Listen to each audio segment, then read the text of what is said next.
I got to be honest, it's game 3, so I'm not too disgusted or broken up about leaving 1 point on the table and only getting 1 out of the 2 that you should have gotten. For me, what is it, October 17th. Got to check to make sure here, Bob. I get my dates mixed up anymore.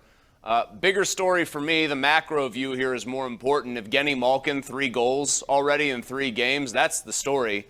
Because what takes them, besides their health, from an aging team that tries to get in and compete to an aging team that can actually kick some rear end and make a really deep run, is 71 being healthy and 71 being really productive and being an 85, 90, 95-point guy.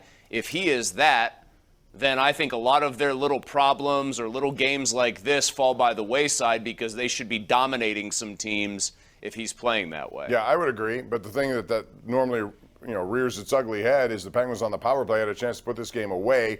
Overpassing, they gave up 2 2-on-1s shorthanded. And those problems seem to always exist with this star-studded power play team. And the other name I'll add to that, you mentioned 71, and I think Zucker, 16, is another guy. If he stays healthy, he could play on that line. I think he gives them a shot in the arm. But the big story, of course, is what's going on with the Steelers, who got a win nobody saw coming against Tampa Bay. And they did it in a way that you wouldn't thought would happen. -6 guys, potential starters on defense, without Freiermuth on offense. And yet they came up with a tremendous game plan defensively. And they also got Mitch Trubisky off the bench after a Kenny Pickett concussion. He comes in and plays with a freedom we did not see in his first 3.5 weeks on the job. Yeah, it was a baffling win. I mean, it was surreal to watch it.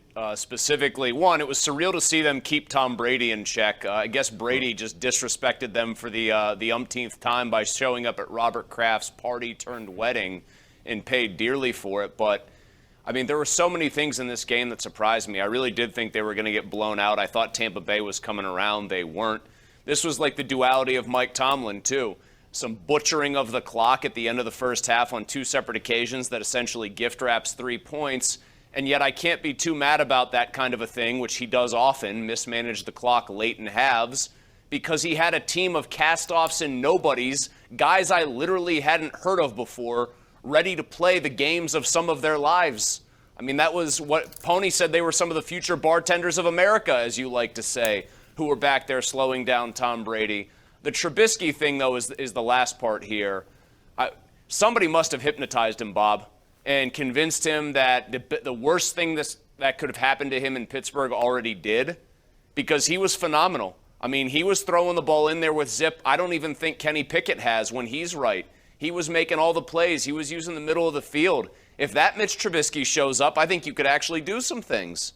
Yeah, I guess that we're going to find out. And we'll ask the question, if Trubisky plays this week, and if he plays well, what happens when Pickett is cleared? We'll get into that after the break. Another thing I thought was really strange is how Tom Brady and Byron Leftwich, whomever, they ignored what was a tremendous passing advantage when you have Mike Evans going against mostly guys like Josh Jackson. For whatever reason, we did not see that. We'll talk more about that because we're due for a break. We'll take your phone calls as well. It's 412-575-2600. This is the Ireland Contracting Nightly Sports Call. We're right here live on Pittsburgh's CW and simulcasting on 93.7 The Fan.